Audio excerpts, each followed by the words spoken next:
there, it's Amy Schmidt, your host of the Fearlessly Facing 50 and Beyond podcast. I am so happy that you have chosen to spend time with me. As a reinvention confidence expert, along with a storyteller, I've shared quite a few things along this journey. But what I've found is the most important info to share are stories. Stories of amazing people, ordinary people, extraordinary people, doing things that are going to inspire you to action. So come and join me in this space because you're going to be inspired. Let's get started. It's our time. Hey there, it's Amy, and welcome to this episode of the podcast. So happy you've joined in.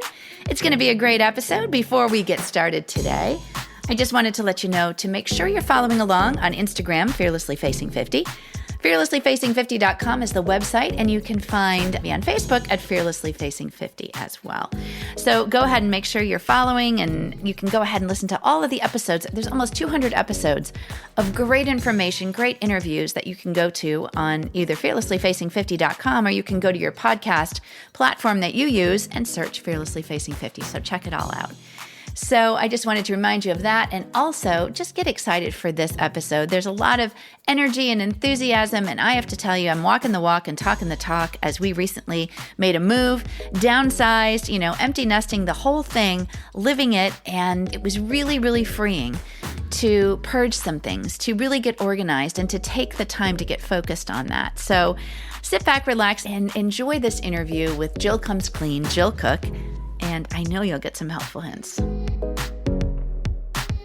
Well, hello, all our fearless followers. I am so happy that you're here with me today.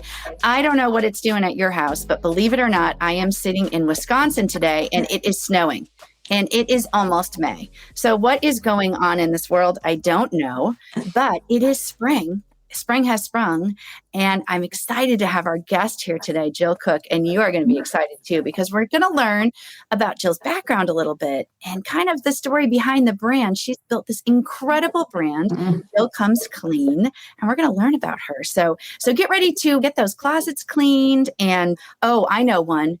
To learn how to put a duvet cover on the right way. Okay, we're digging into it all. So Jill Cook, welcome to the show. Hi, thank you so much for having me. Also, I would not complain about Ohio weather ever again if you still are getting snow. It's crazy. And I think even in Connecticut and another spot where I live, I think it's cold there too. So I don't know what's going on. We can't figure it out. But nonetheless, people are getting a little antsy with spring cleaning, I think. They want to be organized. And there's a huge emphasis right now about less is more. And I got to tell you, Jill, just to share a little, I don't know how much you know about me and what I've done recently, but I've recently moved. We've downsized. We've become empty nesters, which is a whole new transition. Yeah. And we got rid of a whole bunch of stuff. Oh, the best feeling, I'm sure. Amazing. Somebody told me in one of the podcasts, Kristen Dickerson, who's an anchor over in Dallas, and she also has a lifestyle show there. And she said, become light like a butterfly. Yeah. I mean, I feel that whenever you said that, I downsized and I got rid of it, it's like I could myself feel like, I bet that just feels amazing because we have so much stuff typically. What, and why is that? I mean, we just accumulate too much, right? Yes, we do. I know. I'm trying to figure it out myself because I'm guilty of it as well. And I don't know. Some days I think it's that we just think this will solve this problem, or this is finally going to be the answer to this. And then it's not, but we don't learn anything from it. So we think the next thing's going to do it. And, it builds. It builds. And you know what's funny about this? And a lesson I learned, I think we gave our kids a great gift because we really did give them things to go through and say, listen, do you want this or do you not? And as heartbreaking and as emotional as that can be, because you think they still want all these things, they really don't. Right. Yes. My parents, when they come visit now, have truly brought boxes of stuff. And it's you have that moment where you open it and you have the nostalgia and you're like, yay. Yeah. And then it's well, what do I do with this? I'm never going to use the VHS tapes that they brought or the old art projects from 5th grade. I mean, but then you feel guilty getting rid of it. And it's a whole cycle, Exactly. Well, we just put Jill's website up here. Jill Cook is amazing. You can follow her on Instagram. You can reach out to her. She's got some great printables on her website that we will link to these episode notes. If you're watching here, you can go to the website and get them. But let's just start with a little story behind the brand, because I love hearing about how passion and purpose kind of intersect.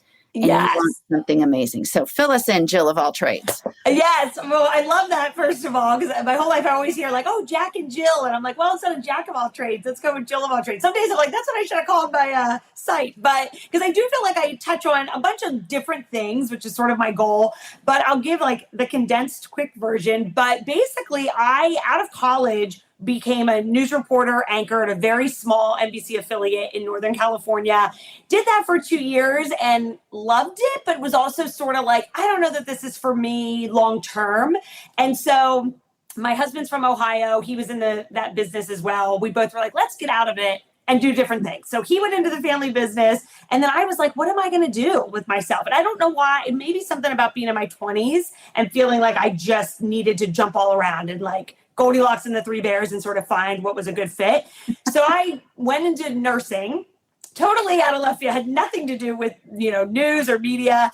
But I was like, this is, I think probably, I wanted to do this when I was 6. So surely it's still my calling. So I went into nursing, did that for 3 years. I worked at the pediatric ICU here in Cincinnati at our children's hospital. And it was the most stressful job I've ever done in my life. And I learned real fast about myself that I was like, actually, I don't think this is for me. And so I had my son in 2018. And then I was like, I think I'm going to stay home with him. And at that time, that's really when Instagram was like stories had come out. And I would be, doing night feedings with him and reading people's blogs and watching Instagram stories.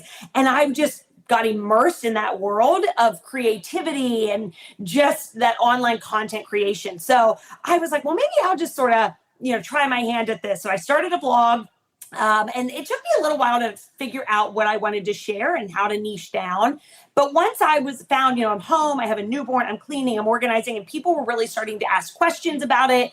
And I just sort of gravitated towards, I think there's, a need here and people want to be able to care for their homes and have their homes look nice. So I just sort of dove in and here we are. It just sort of like took off over the last couple years. I just, learned that sort of content creation is definitely where I like to be. I like to be a creative person. Yeah. And you wanted to stay engaged and busy. And, part of this is telling stories. And that's how I was too as a journalist. I mean, it really is. It's sharing stories. It's sharing your life. Yes. But let's go to that for a minute, because I think a lot of women watching or listening have fear about putting themselves out there. I mean, you are out there. You are on Instagram. You're in your house. You're doing this. You're doing that. And your vulnerability. I mean, wow. Yes. Stuff out there. And some people that really scares them. Yes, for sure. And I've had moments where I have to tell myself, like, this is sort of like I've always been comfortable in front of the camera and on TV. And I realized like that's not everybody. And so when I've had people say that like, oh, but this is easy for you because that's your background and you've been on there. But really, I do think more of it is, I think anybody can do it. You do truly have to take that step of like, I know I'm going to mess up at times. I'm going to look dumb. I'm going to fail, but just take the leap. And then I tell people, I promise you, it gets so much easier as you go. Like, yes, your first time on camera, it's going to feel weird and awkward. And, but the more you do it, it just becomes old hat. And it's just so trial and error. And the whole cliche saying is true, though, about failing forward. And you just sort of learn what works and what doesn't and pivot or don't, I love that. Failing forward. It's true. The first podcast I ever did after I, was launching this before I turned 50, I thought I had recorded the best thing ever. I mean, I thought it was going to win Emmys. I was like, are you kidding me? I got this thing down until I went to find the audio file and I forgot to push record. Oh, no. Oh, yeah, see? Yeah, true story. So, I've shared that all over the place. So that's old news to people that have listened and things. But it also reiterates the message and just what Jill said, that fail forward. You just got to keep putting yourself out there. And I applaud you for your courage, because I know that that's not an easy thing to do, because there have to be days when you're like, oh man, is anybody really getting value from this? Is anybody really watching this? There's got to be something else out there occasionally.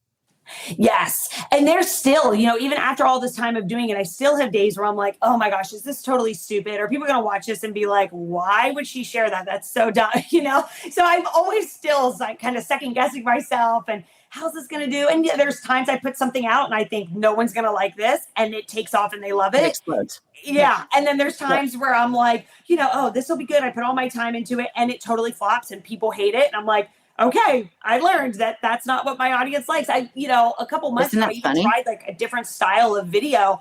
And I had people say to me like, I don't like this. Like, we want your voiceovers. We like this. We don't like that. And I was like, all right, I hear you, which was fine because that was harder work anyway. So. Listening to feedback. I've got Jill's website up here.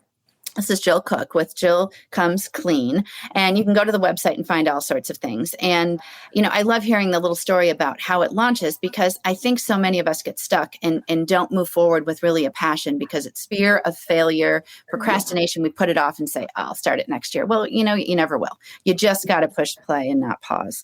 So let's talk about spring cleaning. Now, well, first of all, we got to just talk about CHORGASM because I absolutely love that. I put a little teaser out earlier this week. CHORGASM. Define it. Let's dig into it. Yes. So CHORGASM is that utterly satisfying feeling that you get when you watch something go from dirty to clean. So just that, moment, where you're like, oh my gosh, this was so filthy. And now look at it, that before and after. If you're on social media, a lot of times it's the tap to tidy pictures but just that invigorating feeling of being like, this was a total mess. And now it's clean. I think we all know that that's such an enjoyable reward at the end of cleaning. Oh my gosh. Something. Did you come up with CHORGASM? Is that yours? I did, yes. And so I was in the basement one day cleaning and I truly do not even know how it came to my mind, but I'm like vacuuming and whatever. And I just thought like, put the words together. And then I was like, oh, I can't say this. I mean, talk about something where I was like afraid to move with it. Yeah. And I thought, I'm not going to do anything with this because it's sort of risque, and I ran it by some friends and they were like, no, my gosh, it's so cute, like funny, go with it. So I was like, okay, I'm going to run with this. I even still have days where I'm like, is the internet going to be mad at me for using this one? So, but it's been put it out there. Good. I love it. I'm going to start using it. And I have a friend in mind right now that I have to call after this because she gets huge satisfaction, big time orgasms from finishing something. So I love that. So thanks for defining that. Let's talk about, we're into spring now. So people listening can get overwhelmed with their homes. Now let's talk about families with littles because I went through that. There are toys everywhere.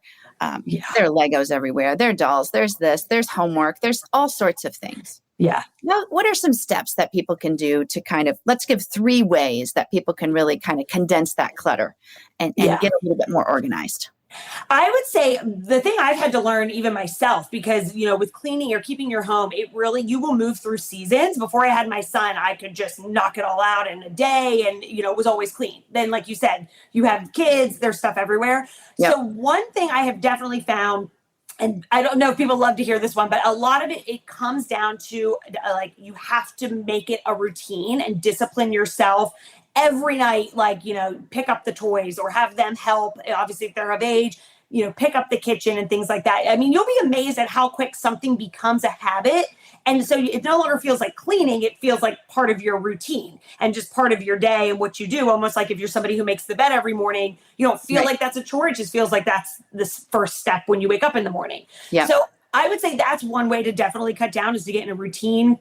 A second way would be, obviously involve your kids if they're older. Now, when they're really little, that's not always possible. So maybe one of these instances where, you have piles and you sort of work things into piles and then move them and put them away in that sense. Or the whole adage of don't put it down, put it away is huge. So anything with your little kids, toys at the end of the day are going to take on a life of their own. But there's so many things, I think, or maybe other household stuff that we could stay on top of. So then all the kids stuff we can deal with later.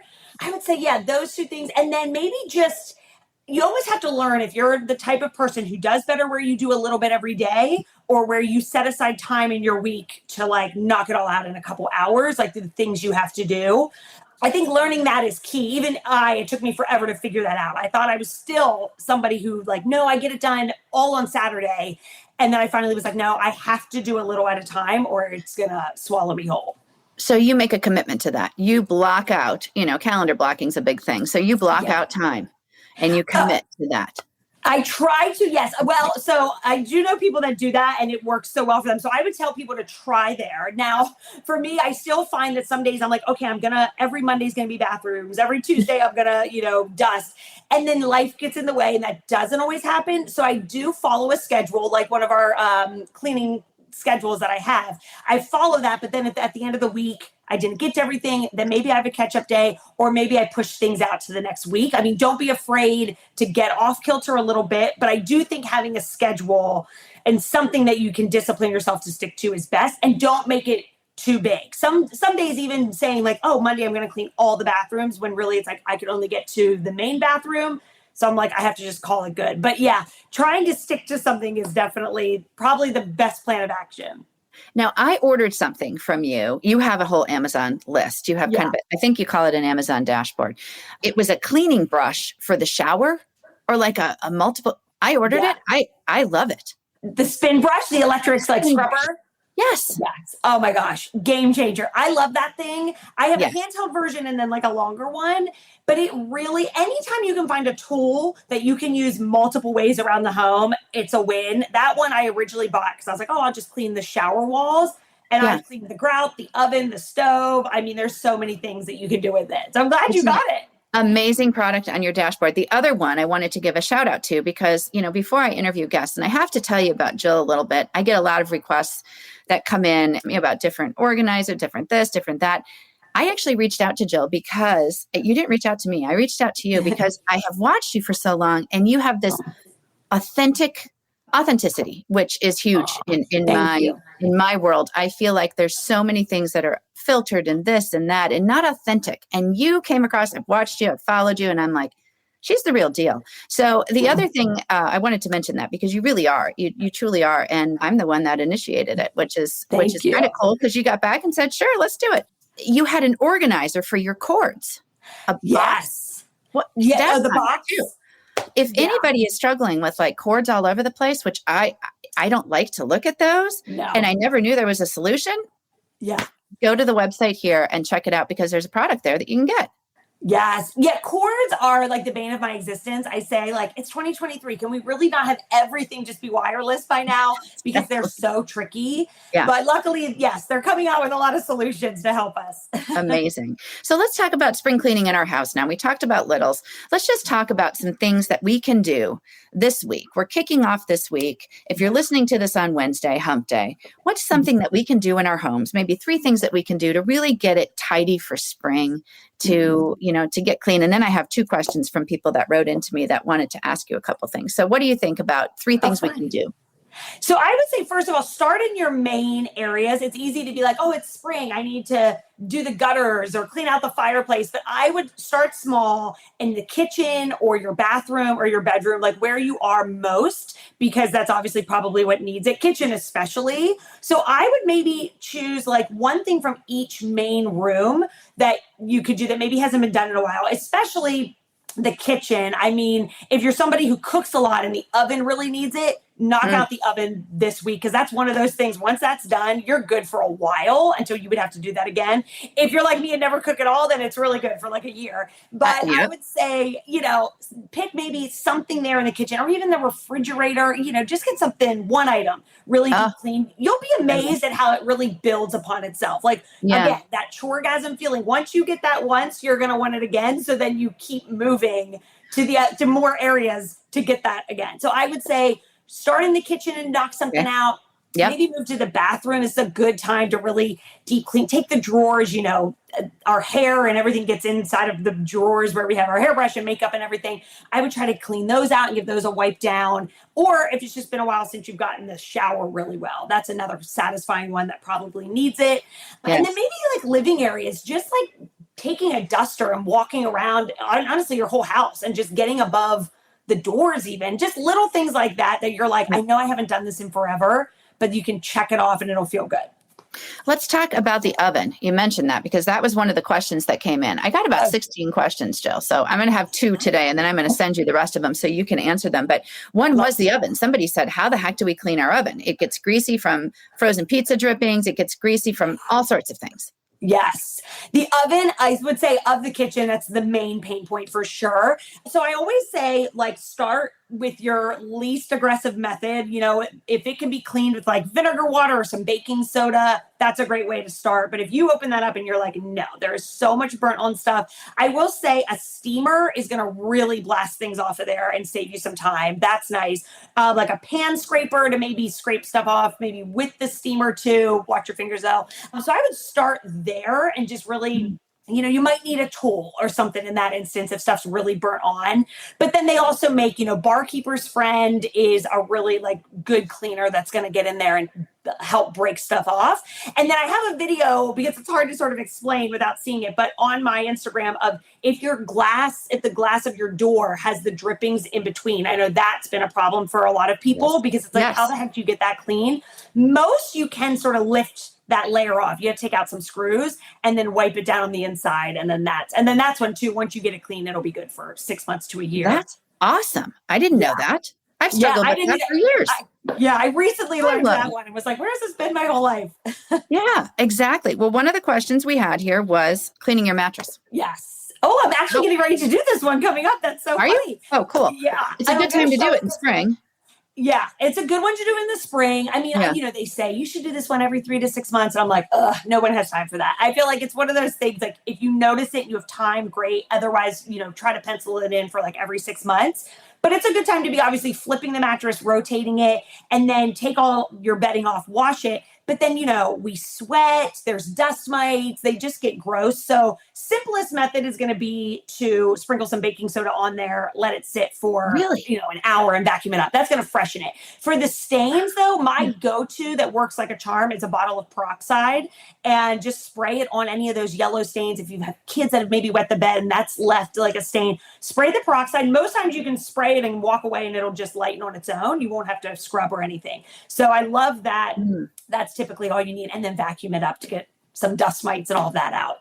That is so funny. My mom used to put baking soda on the mattress years and years and years ago. Did she? Yeah. I gotta ask you before we go to the next question. Were you always a neat kid? Were you like obsessive about neatness? What's so funny? I was, yes. And I never really dawned on me until I sort of started all of this. And then I was like, well, like growing up, I would be like 8 years old and helping my grandmother clean her house. It was like, I knew I was going to go over and clean. It's sort of my love language. One time as like a 21-year-old, I house sat for somebody, and they probably thought I was going to have like wild parties. They came home and the whole house was spotless, because I was like, I just cleaned your entire house because I thought you came home from vacation. Wouldn't you like a clean home? They probably were like, you probably had a massive party and we're cleaning up after it. Yeah, a big rager. Yeah. I've always been that way. And even as a kid, like I just loved on the weekends to rearrange my room and get everything organized. And a quick little story I'll say, this is sort of how I knew that, like, oh, maybe I'm a little more type A than some people. When I was literally probably 10, I had a friend over for a sleepover, and I had a desk in my room, and she opened it, and there was like a spot in the desk for the eraser, like, the pink eraser that you use. And she looked at me and was like, you have a spot just for the eraser? And I was like, well, yeah, doesn't everybody? Like, everything has a home. And she was like, no, not everyone does that. So that's right what there. Clued me in. Your moment of brilliance that has brought you here, right here. That's amazing. Yes. And you shared it right here. No, I love that. I mean, it's funny because there is something, that CHORGASM is just, that I'm going to be using that all the time. My husband's hearing it, but it's true. There is something very empowering about keeping your things tidy and clean and neat. There's something about that.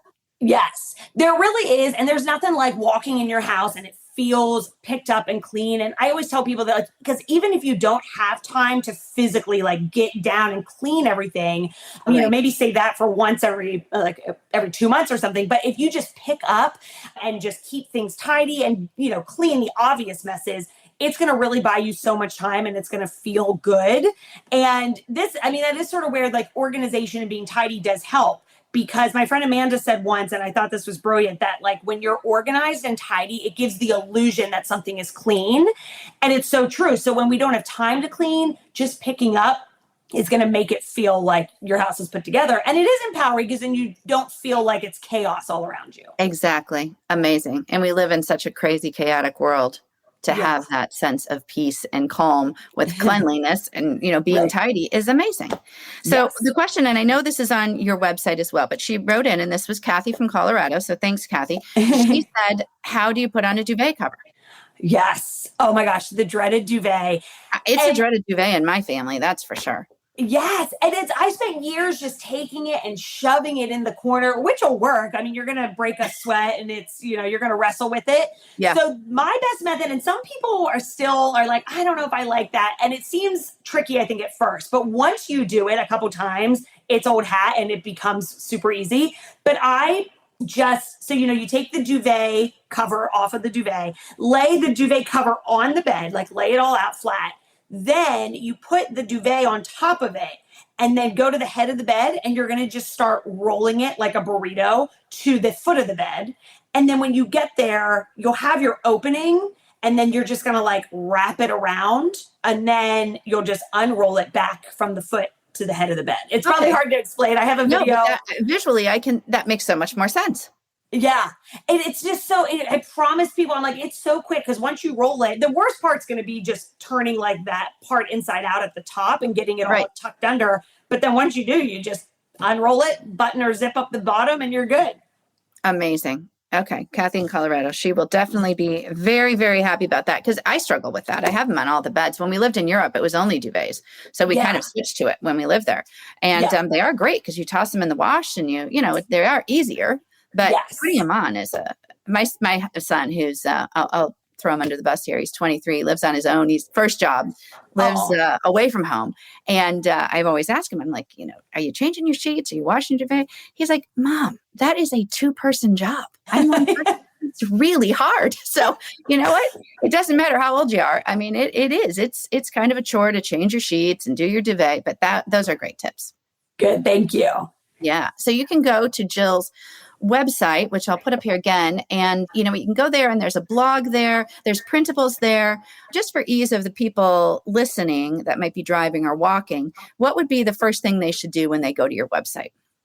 So I would say, and let me also preface this by saying the website is currently getting a facelift, and it's launching. The new one is launching, I think, Thursday, maybe either Tuesday. So we might have already launched, but Tuesday or Thursday. So it's going to be brand new looking. So once they go, I would say, you could really just sort of search around and see, and there is a search bar there. So if there's anything specific you're looking for, you could type that in. Great. And hopefully it's there. If not, I'm going to start definitely building that up now that the site is new and working as I want it to. So I want that to be basically like a library of sorts where people can go and like, I can't find this on her Instagram. Let me go to the blog and type in duvet cover. So I would just sort of play around and see. Good. Okay. And also Instagram, we'll link all that to the episode notes. There's printables on there, which are great. So hopefully you'll still have those with your new website. Yeah. So the last question I'm going to ask you is one I ask everybody on the show. And that is, if you were sitting on the couch and you look over and there's Jill at 30, what advice would you give her? Oh, so younger Jill. Younger Jill. Yeah. Man, I would definitely tell her to go for it sooner. So when I was a nurse, I felt like I had to stay in that job because I went to school for it. It was secure, there was stability in it, but I hated every moment of it. I had such anxiety going to it, but I felt by societal norms like I had to stick with it.